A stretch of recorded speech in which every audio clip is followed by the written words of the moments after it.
জামা কাপড় মেলতে গিয়ে বিদ্যুৎ স্পৃষ্ট হয়ে মৃত্যু মা ও মেয়ে, তড়িতাহত হয়ে হাসপাতালে ভর্তি আরো এক।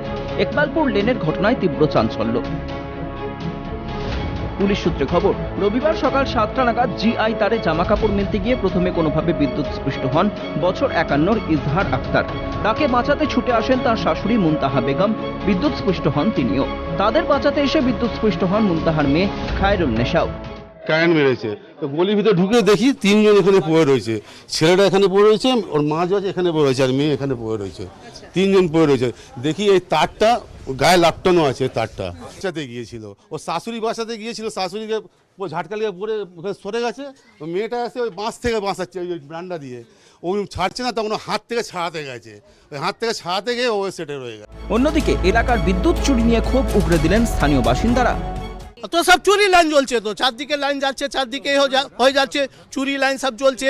কেউ কিছু ইলেকট্রিক সাপ্লাইকে বললে আপনারা দেখতো নিন, আমাদের আজকে রাস্তার লাইন 6 মাস দিয়ে লাইন নেই। আমরা নামাজ পড়তে সকালবেলা যাই, কত কষ্ট হয়। কুকুর আছে, বিল্লি আছে, এই ঘটনা হ্যাঁ হতে পারে। তো কতবার ইলেকট্রিক কাউন্সিলরকে বলা হয়েছে, আমার এই সোমা দাস আমাদের ওকেও বলা হয়েছে, নিজামকে বলা, কোনো অ্যাকশন নেই। আজকে আমি ওকে বলেছি কাউন্সিলরকে, তুমি কি করতে এসছো এখানে। মা এবং মেয়েকে এসএসকেএম হাসপাতালে নিয়ে যাওয়া হলে সেখানে তাদের মৃত ঘোষণা করেন চিকিৎসকরা। ইজহারকে একবালপুরের একটি নার্সিং হোমে ভর্তি করানো হয়। খবর পেয়ে ঘটনাস্থলে আসেন কলকাতা পুরসভার মেয়র তথা বিধায়ক ফিরহাদ হাকিম। পরিবারের পাশে থাকার আশ্বাস দিয়ে তিনি জানান, ঘটনার ফরেনসিক তদন্ত হবে। একই সঙ্গে বিদ্যুৎ চুরি নিয়ে সিইএসসিকেও কড়া হুঁশিয়ারি দেন তিনি। অত্যন্ত দুঃখজনক,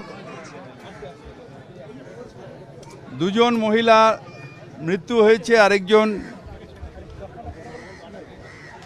একবালপুর নার্সিংহোমে ভর্তি আছে। আমি যাচ্ছি তাকেও দেখতে। পরিবারের পাশে আমি আছি। নিশ্চিতভাবে ফরেনসিক ইনকোয়ারি হবে এটা,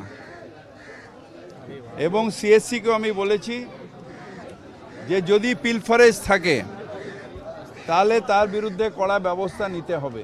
সিএসসিকে এইভাবে আমি বলে দিয়েছি যে চললে হবে না। আপনার কারেন্ট চুরি হলে আপনাকে শক্ত হাতে এটা করতে হবে। আর পুলিশকেও বলেছি যে সিএসসিকে সহযোগিতা করে লস কন্ট্রোল সেলকে। মনে করা হচ্ছে জিআই তারটিতে কোনোভাবে বিদ্যুৎ সংযোগ থেকেই দুর্ঘটনা ঘটেছে। এবং তারপরেই তিনি তড়িতাহত হন এবং পরবর্তীকালে তাকে বাঁচাতে আসেন ওই ব্যক্তির স্ত্রী এবং শাশুড়ি। স্ত্রী এবং শাশুড়ি তাকে বাঁচাতে এলে তার স্ত্রী এবং শাশুড়ি দুজনেই তড়িতাহত হন এবং তারা তিনজনেই মাটিতে লুটিয়ে পড়েন এবং তড়িঘড়ি হাসপাতালে নিয়ে যাওয়া হলে তার স্ত্রী এবং শাশুড়িকে মৃত বলে ঘোষণা করা হয় এবং ওই ব্যক্তি আশঙ্কাজনক হিসেবে হাসপাতালে চিকিৎসাধীন। স্থানীয়রা বলছেন যে এলাকায় বেশ কিছু জায়গায় এই ধরনের ইলেকট্রিকের খোলা তার রয়েছে এবং খুব স্বাভাবিকভাবে গোটা বিষয় সম্পর্কে তদন্ত শুরু করেছেন পুলিশ আধিকারিকেরা এবং দুটি দেহের ময়নাতদন্ত করা হবে এবং ময়নাতদন্তের রিপোর্ট হাতে এলে মৃত্যুর আসল কারণ নিশ্চিত হওয়া যাবে। এবং খুব স্বাভাবিকভাবেই যেভাবে এই গোটা কনজেস্টেড এলাকায় বিদ্যুতের তার ছড়িয়ে রয়েছে, খুব স্বাভাবিকভাবেই চাঞ্চল্য ছড়িয়েছে। ঘটনাস্থল পরিদর্শন করেছে সিইএসসি। কিভাবে এই কাণ্ড হলো খতিয়ে দেখা হচ্ছে। তবে প্রায়ই ওই এলাকায় বিদ্যুৎ চুরি থেকে একের পর এক দুর্ঘটনায় প্রশাসনিক গাফিলতির ছবিটাও যেন স্পষ্ট হচ্ছে। ক্যামেরায় দীপ্ত চক্রবর্তীর সঙ্গে অভিরূপা সাহা ও রাজীব নস্করের রিপোর্ট, ক্যালকাটা নিউজ।